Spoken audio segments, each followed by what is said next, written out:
अखिल भूमंडलीय सर्व शिरोमणि मुनि समाज के संस्थापक आदि मुनीश्वर योगेश्वर सदगुरुदेव शिव मुनि महाराज की जय।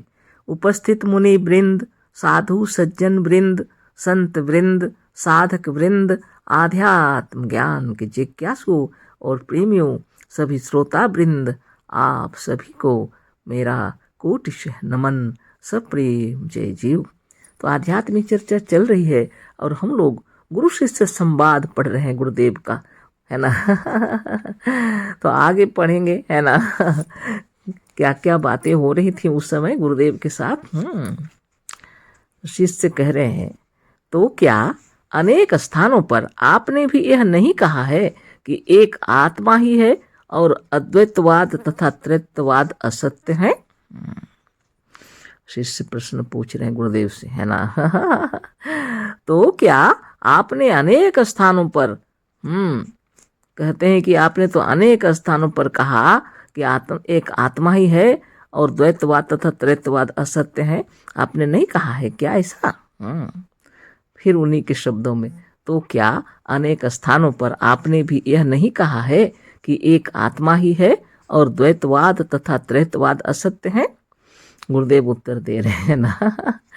द्वैतवादी और त्रैतवादी कहते हैं कि संसार 3 कोटि में विभक्त हो सकता है, जैसे जीव, जड़ संसार और ईश्वर। इसमें हमारा कहना यह है कि ईश्वर का अभाव है और संसार जीवों की कल्पना है। अतः एक जीव ही है, इसका यह मतलब नहीं एक ही जीव है। हम कहते हैं कि एक ब्राह्मण ही है जो निस्वार्थ भाव से संस्कृत पढ़ते हैं। इसका यह मतलब नहीं है एक ही ब्राह्मण संस्कृत निस्वार्थ भाव से पढ़ता है। किसी ने कहा कि गौशाले में एक गाय मात्र है, भैंस और बैल नहीं। इसका यह मतलब कदापि नहीं है कि गौशाले भर में एक ही गाय है।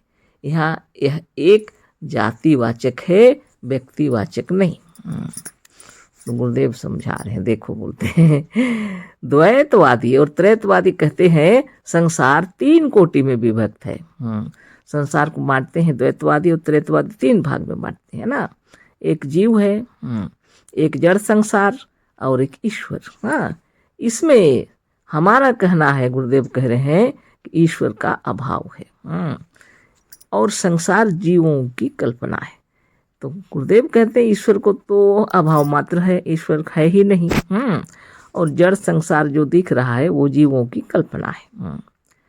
इसलिए हम कहते हैं कि एक जीव ही है। इसका यह मतलब नहीं एक ही जीव है ना। तो हम इसलिए कहते हैं एक जीव ही सर्वश्रेष्ठ है, लेकिन इसका मतलब यह नहीं है कि सिर्फ एक ही जीव है। हम कहते हैं कि एक ब्राह्मण ही है जो निस्वार्थ भाव से संस्कृत पढ़ते हैं। अगर हम कहते हैं कि एक ब्राह्मण ही है जो निस्वार्थ भाव से संस्कृत पढ़ते हैं, इसका यह मतलब नहीं है कि एक ही ब्राह्मण संस्कृत का निस्वार्थ भाव से पढ़ता है। किसी ने कहा कि गौशाले में एक गाय मात्र है, भैंस और बैल नहीं। इसका यह मतलब कदापि नहीं है कि गौशाले भर में एक ही गाय है। यहाँ यह एक जातिवाचक है, व्यक्तिवाचक नहीं। सतगुरुदेव समझा रहे हैं, मेरे कहने का मतलब ऐसा है। एक जीव ही है सर्वश्रेष्ठ, है ना। और यह संसार जो है इसी की कल्पना है। और जड़ संसार जो है इसी की कल्पना है और ईश्वर का कोई नामो निशान नहीं है। मेरा तो यही कहना है, इसीलिए हम जीव को सर्वश्रेष्ठ बता रहे हैं। शिष्य कहते हैं, क्या आपने भी नहीं कहा है कि ब्रह्म सब में है। तो शिष्य फिर कहते हैं कि आपने भी नहीं कहा है कि ब्रह्म सब में है।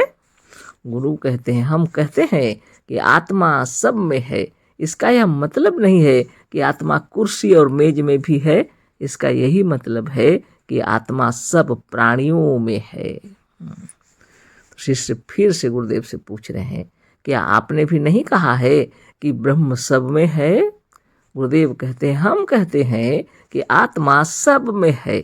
इसका यह मतलब नहीं है कि आत्मा कुर्सी और मेज में भी है।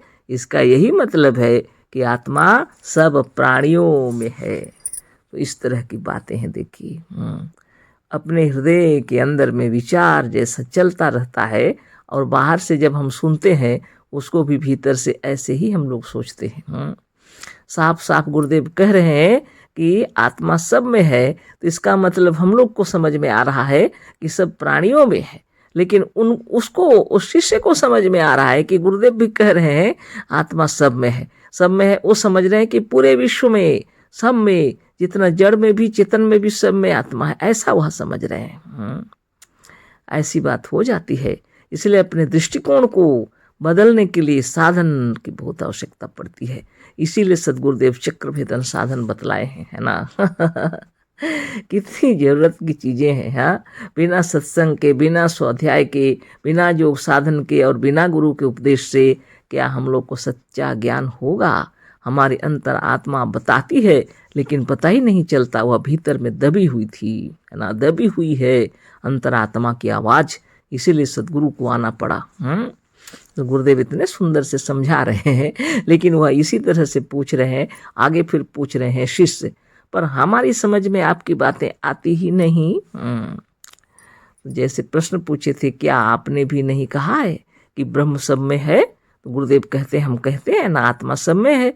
इसका मतलब यह नहीं है आत्मा कुर्सी और मेज में भी है, इसका मतलब है आत्मा सब प्राणियों में है। शिष्य फिर पूछे हैं, पर हमारी समझ में आपकी बातें आती नहीं है।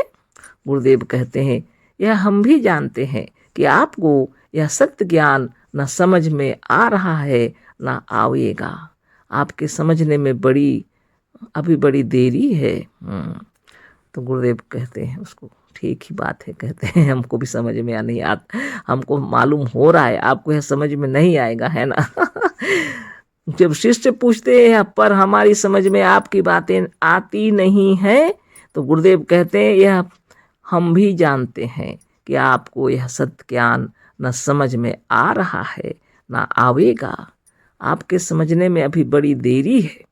शिष्य कहते हैं, ऐसा क्यों?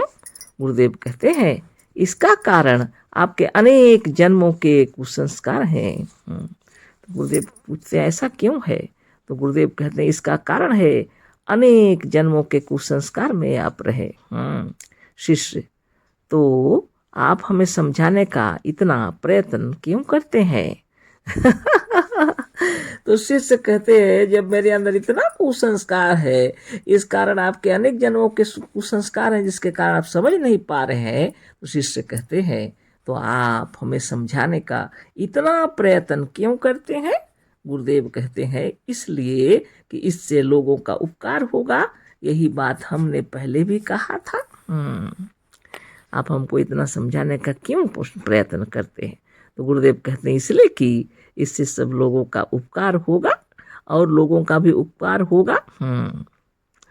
शिष्य कहते हैं, यदि यह बात है तो अब हम आगे से प्रश्न नहीं करेंगे। तो जब गुरुदेव कह रहे हैं कि हम तुमको इतना प्रयत्न से समझा रहे हैं, इसका मतलब यह है कि लोगों का भी उपकार होगा इससे।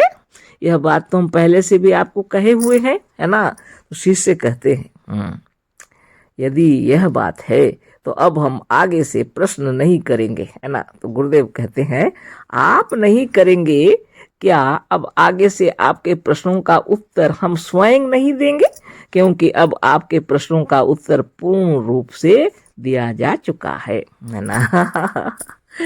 शिष्य कह रहे हैं, यदि ऐसी बात है तो आगे से हम प्रश्न नहीं करेंगे। तो गुरुदेव कहते हैं, आप नहीं करेंगे क्या? अब आगे से आपके प्रश्नों का उत्तर हम स्वयं नहीं देंगे, क्योंकि अब आपके प्रश्नों का उत्तर पूर्ण रूप से दिया जा चुका है। प्रश्नोत्तर चलते रहते हैं, है ना। शिष्य लोग गुरुदेव से पूछते रहते हैं। तो अगले ज्ञान शक्ति है 10 अप्रैल 1923 सन 58 की ज्ञान शक्ति में भी गुरु शिष्य संवाद छपा हुआ है। इसको इसी में जोड़ देते हैं, समय अभी है ना।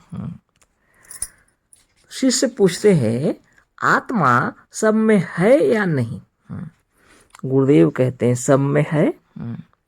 शिष्य, फिर सबका व्यक्तित्व अलग अलग या भिन्न है? गुरुदेव, जैसे सब मनुष्यों में मनुष्यत्व है, पर सब मनुष्य एक नहीं है। सबका व्यक्तित्व तो अलग अलग है। सब घोड़ा घोड़ा है, पर सब घोड़ों का व्यक्तित्व तो अलग अलग है। बहुत तरह से बातें हो रही है ना। शिष्य, क्या सब ब्रह्म है? गुरु, सब ब्रह्म है।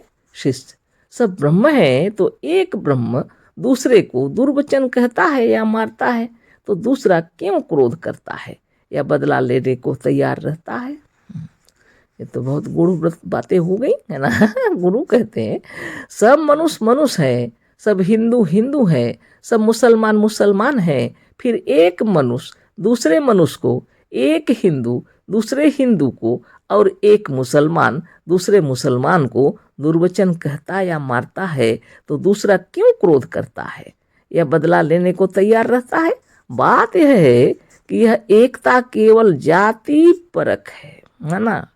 सब मनुष्य हैं, सब आत्मा है, सब ब्रह्म है, पर व्यक्तित्व तो सबका अलग अलग है। कितनी बड़ी बातें हो गई है ना।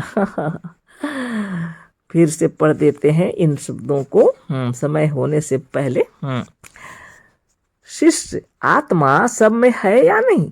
गुरु, सब में है। शिष्य, फिर सबका व्यक्तित्व तो अलग अलग या भिन्न है? गुरु, जैसे सब मनुष्यों में मनुष्यत्व है, पर सब मनुष्य एक नहीं है। सबकी आत्मा, सबका व्यक्तित्व तो अलग अलग है। सब घोड़ा घोड़ा है, पर सब घोड़ों का व्यक्तित्व तो अलग अलग है। शिष्य, क्या सब ब्रह्म है? गुरु, सब ब्रह्म है। शिष्य जब पूछता है कि सब ब्रह्म है तो गुरुदेव कहते हैं सब ब्रह्म है। अब शिष्य तो आश्चर्यचकित होकर फिर पूछते हैं सब ब्रह्म है तो एक ब्रह्म दूसरे को दुर्वचन कहता है या मारता है तो दूसरों को दूसरा क्यों क्रोध करता है या बदला लेने को तैयार रहता है?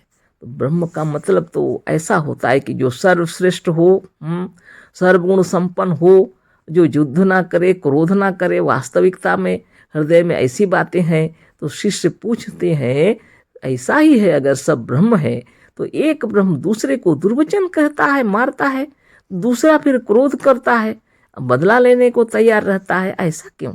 गुरुदेव कहते हैं, उत्तर दे रहे हैं, सब मनुष्य मनुष्य है, सब हिंदू हिंदू है, सब मुसलमान मुसलमान है, फिर एक मनुष्य दूसरे मनुष्य को, एक हिंदू दूसरे हिंदू को और एक मुसलमान दूसरे मुसलमान को दुर्वचन कहता या मारता है तो दूसरा क्यों क्रोध करता या बदला लेने को तैयार रहता है?